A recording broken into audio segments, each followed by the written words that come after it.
Bonjour à tous, bienvenue, merci d'être là, effectivement. Prenez place gentiment, donc ici au 28 avenue Georges V, près des Champs-Élysées. On salue tous ceux qui nous rejoignent aussi en ligne, ils sont déjà nombreux, donc bienvenue à ce forum de l'Alliance Digitale. Je suis Sébastien Coinon, ancien journaliste à BFM Business, où j'ai sévi pendant plusieurs années. Je suis aujourd'hui associé de Teampact Ventures, le premier fonds People First, qui accompagne donc les entrepreneurs et les startups. J'anime aussi toutes les semaines un podcast qui s'appelle Tech 45. Voilà pour l'auto-promo. Merci donc d'être là. Les défis du marketing ne manquent pas. C'est pas à vous que je vais l'apprendre. On va fêter aujourd'hui ce marketing digital tous ensemble. Expérience, parcours client, réglementation, nouveau territoire avec le Web 3 dans un contexte marqué, là encore, je ne vous apprendrai rien, par l'inflation, par l'urgence climatique, et alors que les consommateurs, que nous sommes tous aussi, n'avons jamais été aussi éclairés et exigeants donc, envers les marques. Celles qu'on connaît et celles qu'on apprend à découvrir aujourd'hui. Le temps donc pour moi de vous présenter surtout cette nouvelle journée ensemble. Vous avez déjà peut-être aperçu un peu les ateliers sur les écrans. Tout va se passer, une partie de la journée se passera au-dessus de nous, donc dans la mezzanine au plus 1, en marge de cette plénière qui démarre dans une seconde. Avec donc ici des keynotes, des tables rondes, évidemment, des échanges qui seront animés par des journalistes de la presse spécialisée, et en marge donc de cette plénière, des ateliers qui démarreront juste après la première pause, donc aux alentours de 11h30, pour parler omnicanal, supply chain à tech, streaming nouvelle génération et plein d'autres thèmes passionnants. Vous avez ça sur le site, évidemment, le programme, si vous n'êtes pas encore inscrit. Sinon, vous pouvez encore le faire. Vous êtes...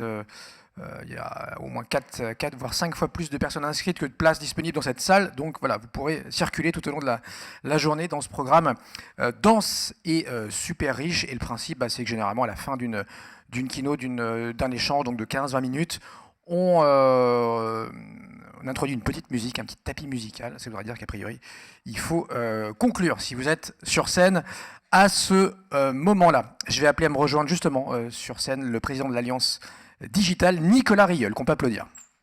Merci à tous.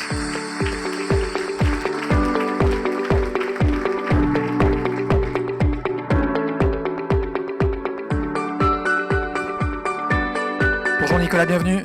Merci de nous accueillir ici donc au 28. Il est allumé. Voilà. Bonjour à tous. Au 28 Georges V. Bon, est-ce que tu vas bien déjà? Première question importante.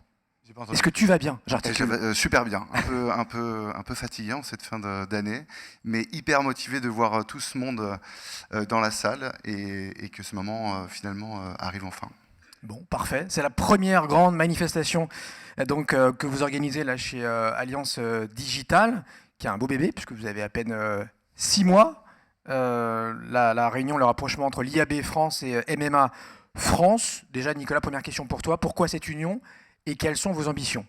Oui, c'est un événement important aujourd'hui parce que c'est le premier événement qu'on organise sous cette bannière à Alliance Digitale, qui est le rapprochement de l'IAB France et de la Mobile Marketing Association France.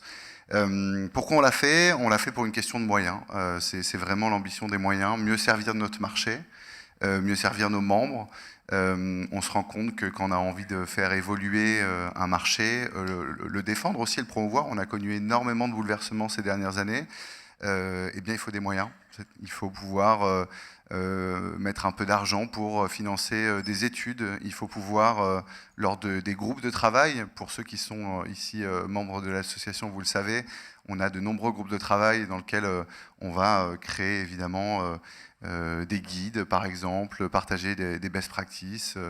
Quand ça repose que sur du bénévolat, on a tous un job ici, et quand on donne du temps pour l'association, il faut qu'il y ait des professionnels de l'association qui soient à côté de nous pour tenir le stylo, écrire, développer. Et donc ça, c'est évidemment un point important. Et donc ce rapprochement, ça veut dire que l'Alliance Digitale aujourd'hui, c'est 250 entreprises qui représente l'intégralité du marché. Ouais. C'est une démarche qu'on avait entreprise avec plusieurs années avant déjà, et j'aurais aimé que Pierre-Emmanuel Cross, qui est l'ancien président de la Mobile Marketing Association, soit là pour voir ce projet se réaliser, puisqu'il nous a quittés il y a 1 an et demi en juillet. On avait eu cette idée de commencer à rapprocher des groupes de travail, parce qu'évidemment, quand vous avez 2 associations qui parfois travaillent sur les mêmes sujets, en fait, on fait tout en double potentiellement. Et donc, cette démarche a pris un peu de temps. On a mis plus de 6 mois à créer des groupes de travail dans les 2 associations pour écrire ce que serait cette future maison.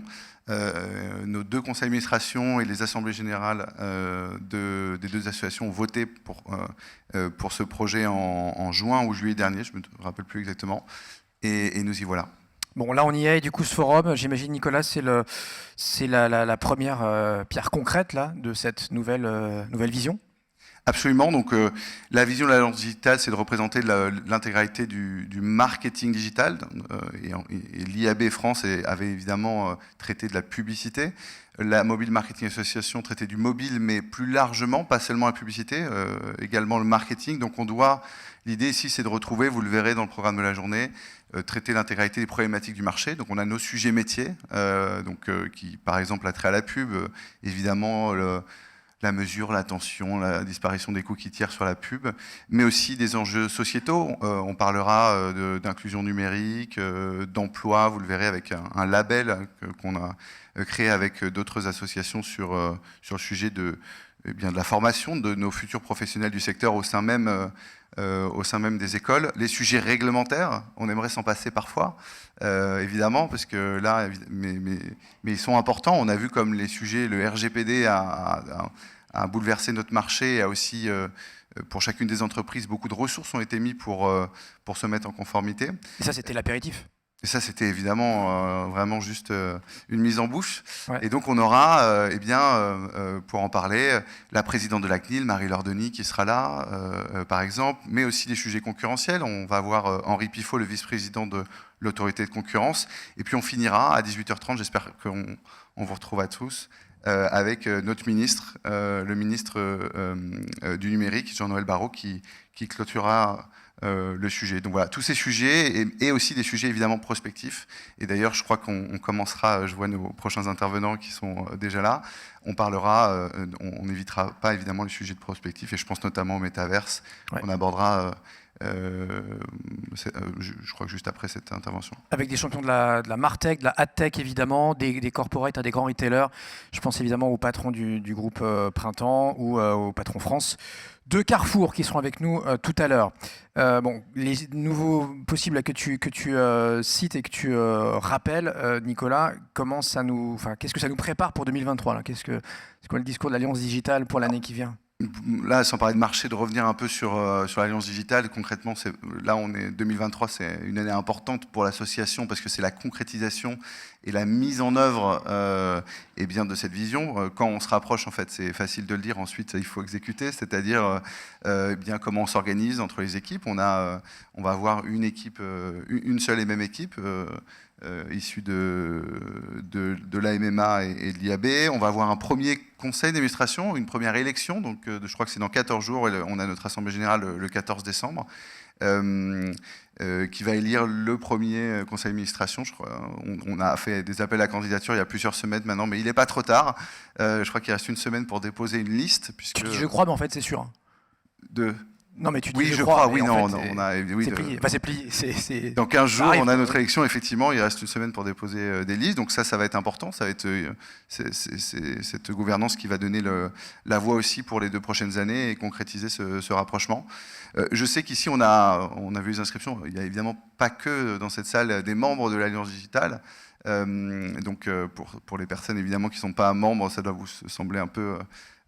c'est des sujets un peu internes, et donc c'est un appel du pied justement pour rejoindre l'Alliance digitale et faire partie aussi de ce mouvement et de participer à la dynamique de notre marché, au changement, à l'évolution de notre marché, c'est important, donc n'hésitez pas à prendre votre cotisation. Avec des vents contraires qui vont peut-être parfois rester présents, tu vois, c'est compliqué sur l'emploi parfois, on l'a vu dans certaines boîtes du secteur, il y a des affaires, des procès en cours aussi. Alors sur l'emploi, on va voir, effectivement, on a connu énormément de tensions sur le secteur, vous le savez, beaucoup de difficultés à recruter on va dire, ces 18 derniers mois, hein, globalement. Est-ce que ça va changer? Malheureusement, pour les entreprises, peut-être plus facile, parce qu'on a et en même temps plus difficile peut-être pour les différents employés, parce qu'on a vu ces dernières semaines, mois, que le marché était tendu. On a vu des grands acteurs qui, au niveau mondial, eh bien, c'est des plans de licenciement notamment. Ces plans de licenciement, ils sont aussi dus, il y a une conjoncture macroéconomique, mais à des changements plus structurels du secteur. Je pense évidemment à ce qui a pu... à notre action contre Apple qu'on a menée ici à l'Alliance Digitale avec nos partenaires associatifs, avec le SRI, avec l'UDECAM et maintenant le GEST. Vous en êtes où alors de cette plainte là contre Eh bien, le consentement? Oui, alors c'est pas contre le consentement, on adore le consentement, c'est juste qu'Apple rajoute des contraintes aux acteurs du secteur avec cette nouvelle pop-up. Voulez-vous être traqué? Donc je sais pas si tu souhaites être traqué, toi. Joker. Voilà. Globalement, quand on pose la question de cette manière, bizarrement, les gens disent non. Donc rajoute des contraintes sans les appliquer à eux-mêmes, c'est l'objet de cette plainte. On a vraiment essayé d'alerter il y a plus de 2 ans sur ce sujet, puisqu'on voyait très bien l'impact que ça allait avoir. Et là, 2 ans plus tard, eh bien, plus de 2 ans, mais ça fait 2 ans qu'on a déposé une plainte, en tout cas pour abus de position dominante. Vous aviez raison de vous inquiéter? Bah oui, malheureusement, ce qu'on a dit, c'est réalisé, donc ça, c'est moins drôle cette fois-ci. On a à la fois les revenus des médias. Donc sur les applications iOS qui sont vues diminuer de moitié, donc c'est moins 50% de revenus. On a, vous avez vu les résultats, c'est un peu le sommet, le haut de l'iceberg des grandes sociétés mondiales de la publicité en ligne qui ont vu leur valorisation parfois, je pense à une société qui a vu sa valorisation boursière diminuer de 90%. Et qu'on fait beaucoup de licenciements. Donc ça, c'est très documenté, la perte de revenus qui est due à ATT.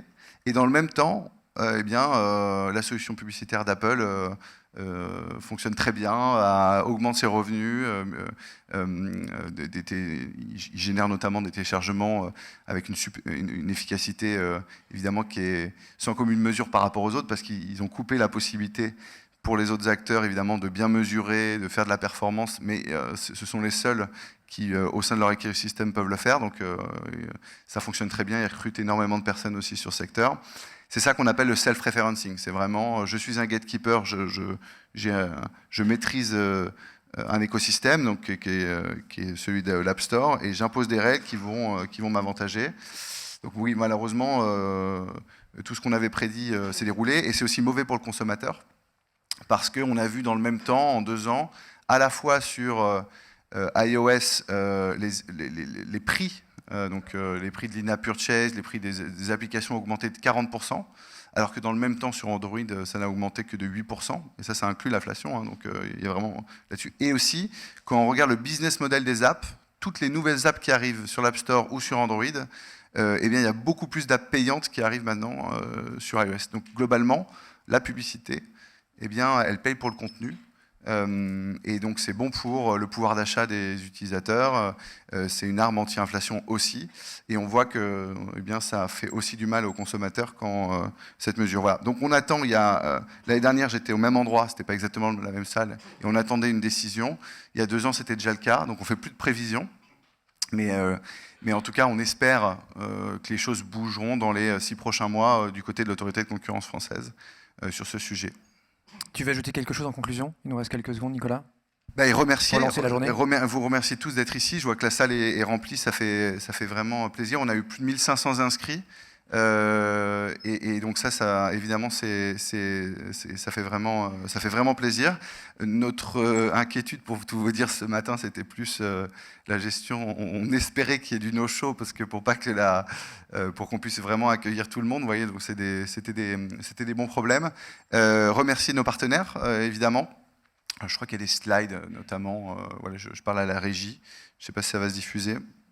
Sinon, je ne vais pas pouvoir les citer de mémoire. Hein. Ça va pas être. Tu as une zapette ici, là, si tu veux. De quoi? Ah, voilà. C'est peut-être à moi de le faire tout seul. Allez.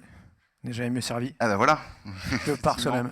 Voilà. Non, juste remercier évidemment nos sponsors. Cet événement, l'Alliance Digitale, c'est une association à but non lucratif, donc on cherche juste à le financer. Il n'y a pas de notion, on n'est pas en compétition avec d'autres événements ici. C'est remercier tous ces sponsors qui sont juste là, évidemment, pour qu'on puisse se réunir et parler des grands sujets, évidemment, de notre marché. Vous allez avoir des ateliers aussi, vous le verrez dans l'espace un peu networking. Au-dessus, il y a une mezzanine avec de nombreux ateliers. Je vous invite à regarder ça sur le programme. Nos partenaires associatifs et médias qui sont présents. Je parle de l'Alliance et le fait qu'on se regroupe pour agir, mais en réalité, on n'est pas tout seul et il est très important de continuer à agir ensemble avec aussi les autres associations professionnelles que vous pouvez voir ici. Merci aux journalistes de notre secteur qui traitent nos sujets au quotidien. Ils font aussi un travail très important pour nous. Beaucoup vont pouvoir animer aussi des tables rondes aujourd'hui. Je voudrais évidemment, et si on pouvait s'il vous plaît les applaudir, remercier l'équipe de permanents de l'Alliance Digitale. Vous voyez, là, il n'y a plus de casquette MMA ou IAB, et ça aussi, ça fait partie des choses importantes qui, vous le savez, c'est de l'événementiel. On est une petite structure, donc quand on organise un gros événement annuel, ça prend évidemment beaucoup d'énergie. Donc je voudrais évidemment les remercier tout particulièrement. Remercier aussi, il y a énormément de têtes, mais ici, vous avez les deux conseils d'administration, celui de l'IAB et celui de la MMA, qui vont fusionner puisqu'on va avoir se rapprocher puisqu'on aura un seul conseil d'administration d'ici en 2023. Donc merci à eux. Je pense particulièrement pour cet événement à Mikim, à Sébastien, à Julie également, qui ont participé à notre comité éditorial pour l'organisation de cet événement. Donc merci beaucoup. Merci à eux de leur implication. Est-ce que j'ai fait le tour de tous les remerciements? J'ai un doute. Je vais cliquer, j'ai peur je vais découvrir sur la prochaine Michel slide. Drucker. Non, c'est cite bon. pas trop parce que tu risques d'oublier des gens après. Ah oui, c'est tout le problème, ouais, effectivement. Donc, Merci beaucoup, voilà. Merci mille fois. Et tu nous lances cette journée parfaitement.